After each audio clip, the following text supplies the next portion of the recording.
Les 30 et 31 octobre 2014, des journées particulièrement chaudes qui ont conduit donc à la chute du régime d'alors. Les populations sont descendues dans les rues, notamment pour faire bloc autour de l'Assemblée nationale pour empêcher la modification de l'article 37. Jean-Eudes Bayala, Amadou Marcelto.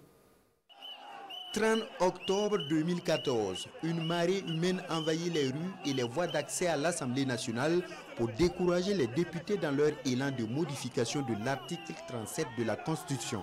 Non à la modification de l'article 37, non au Sénat, non à la corruption, non à la caporalisation du pouvoir, peut-on lire sur les pancartes des manifestants.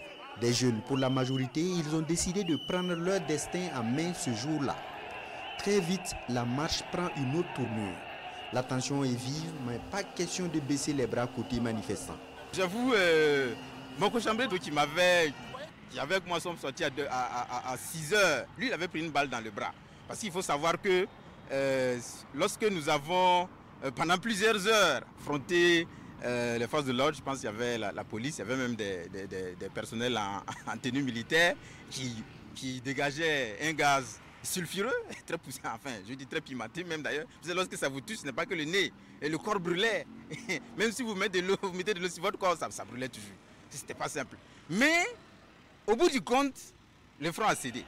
Malgré la présence des forces de l'ordre, le soulèvement populaire est imminent. Le 31 octobre, là, vraiment, je ne savais même pas ce qui m'est arrivé le jour-là. Et que ce que j'ai fait là, vraiment, je ne croyais pas que je pouvais le faire parce que je me suis donné à moi, à fond, mais avec les balles réelles qui passaient, avec de la gaz lacrymogène là. Vraiment, je ne pensais même pas que je pouvais le faire. Même dans mes rêves, je ne pensais pas. Mais quand le jour est arrivé, non, on a passé à l'acte sans réfléchir à deux fois. C'est là, évidemment, que nous avons, en tout cas, avec une foule massifiée, en grand nombre, déterminée, en tout cas, à empêcher cette forfaiture, que nous avons fait ce que nous devions faire, du point de vue de ce que nous considérons comme un devoir de notre génération. Empêcher, en tout cas, que celui qui avait, mais c'était vraiment ça l'idée, celui qui avait été l'instigateur principal de la mort de Sankara, ne continue de piétiner notre avenir, notre envie réellement de changer les narratifs sur notre pays et finalement de redonner en tout cas une nouvelle dynamique au destin de ce pays. Mettre fin aux 27 ans de pouvoir et d'injustice de Blaise Compaoré, telle est la motivation de ce leader d'OST de l'époque.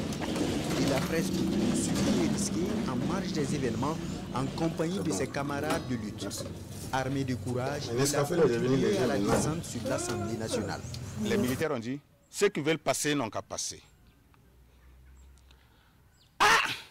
Bon, militaires qui disent ceux qui veulent passer n'ont qu'à passer, alors que nous savons que aujourd'hui là, ça ne va pas être simple.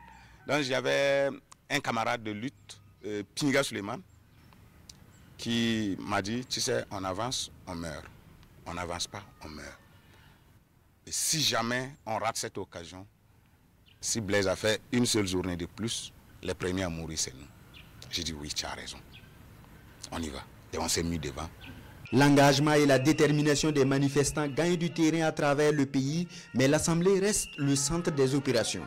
Point de ralliement pour la majorité, c'est à partir de là que la marche s'est poursuivie sur d'autres sites stratégiques comme la présidence du Faso. Je me rappelle, on est arrivé vers la présidence et on a vu qu'il y avait une barrière de RSP qui était là et des jeunes qui étaient en face. Et là, du coup, je suis arrivé, j'ai dit à un des jeunes, et calmez-vous, nous avons mobilisé les gens à la place de la nation, ils sont en train d'arriver, donc attendant le renfort. Le jeune m'a dit, non, Koro, il ne faut pas qu'on fasse comme ça.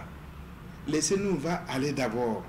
Le temps qu'ils finissent de nous tuer là, les autres vont arriver. Et quand j'ai regardé le monsieur, j'ai dit, waouh. Et on était là, les mains vides, face au RSP surarmé, mais il n'y avait aucune peur. Il n'y avait aucune peur. Et tu te demandes, mais qu'est-ce qui nous habitait? Et ce sont ces moments extraordinaires qu'on vit toujours et on se dit ça en valait vraiment la peine. Des blessés et même des morts, il y en a eu lors des événements qui ont conduit à la chute du régime Compaoré. Mais pour bon nombre d'insurgés, l'objectif est atteint, surtout avec l'arrivée du MPSR2, avec la mise en œuvre de la révolution progressiste populaire.